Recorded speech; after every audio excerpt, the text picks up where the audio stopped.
Fractal o Line 6? Quale scegliere?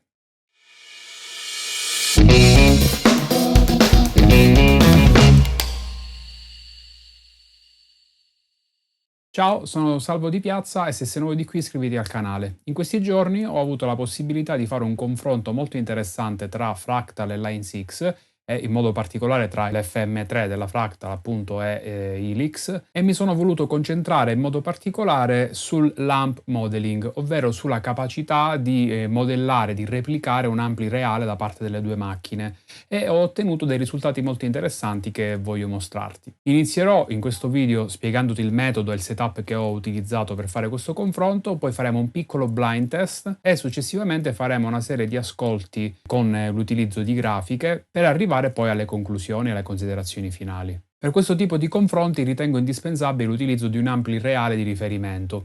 In questo caso ho utilizzato il mio Mark V della Mesa Boogie e ho cercato il modello anche su Fractal e Helix. Non c'è, però loro hanno il Mark IV e si dà il caso che tra le varie modalità Mark V abbia anche la possibilità di replicare il circuito del Mark IV, appunto, e quindi è il modello che ho utilizzato. Prima di tutto ho settato un suono di mio gradimento, ho utilizzato un astrato con pickup a ponte e successivamente ho voluto replicare a occhio la posizione dei potenziometri del mio amplificatore dentro Fractal, per poi prendere i valori decimali di Fractal e riportarli dentro Helix. Per la prima registrazione ho microfonato l'ampli, quindi ho utilizzato la classica accoppiata SM57 e Royer 121 e contestualmente ho registrato anche un segnale DI e ho mandato tutto al computer. Nella seconda modalità invece ho bypassato del tutto la cassa dell'amplificatore reale, sono passato attraverso una load box e da lì con un'uscita bilanciata mi sono collegato al computer. Da dentro il computer ho poi programmato un IR con il software della Celestion che mi replicasse una cassa 2x12 microfonata con SM57 ed R121. Questo IR poi l'ho utilizzato sempre attraverso il reamping del segnale DI che avevo registrato in precedenza, anche per FM3 e Helix. Adesso facciamo un rapido blind test in cui ti farò sentire in ordine casuale le registrazioni dell'ampli reale, del Fractal e dell'Helix. Vediamo se riesci a riconoscere chi è chi.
Com'è andata? Facile? Difficile?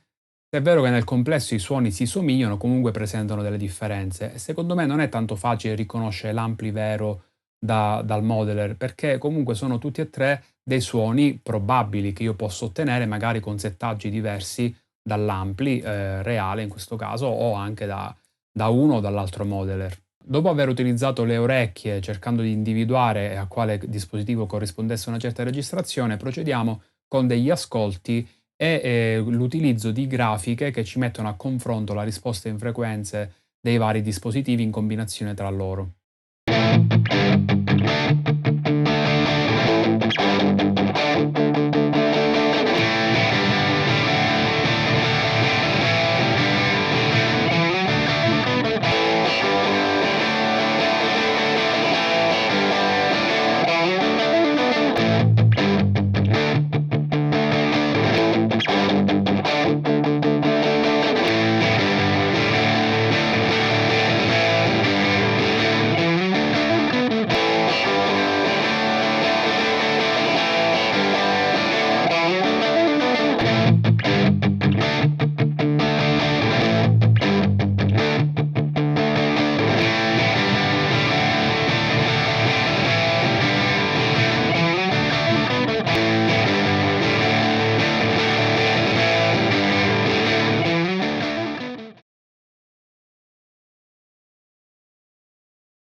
Beh, tutto sommato, guardando le grafiche, le differenze non sono così sostanziali né tra i due dispositivi né rispetto all'Ampli reale. Differenze che secondo me possono essere limate o eliminate quasi del tutto poi con l'utilizzo di settaggi differenti. Da questo punto di vista forse Fractal è un po' superiore perché ci dà numerosissimi controlli su cui possiamo lavorare per settare il suono come meglio crediamo, ma in ogni caso penso che non sia poi tanto importante a conti fatti quale dei due modeler si avvicini di più come punto di partenza nella replica di un amplificatore, quanto piuttosto riuscire a ottenere dei suoni credibili che si rifanno all'ampli di riferimento. Anche perché a seconda di come settiamo il suono di un ampli reale, a seconda di come lo microfoniamo, di come lo registriamo, possiamo ottenere dei risultati molto diversi tra loro, che magari in un certo caso possono somigliare di più a Helix oppure a Fractal. Quindi se a livello di simulazione di un ampli più o meno si equivalgono,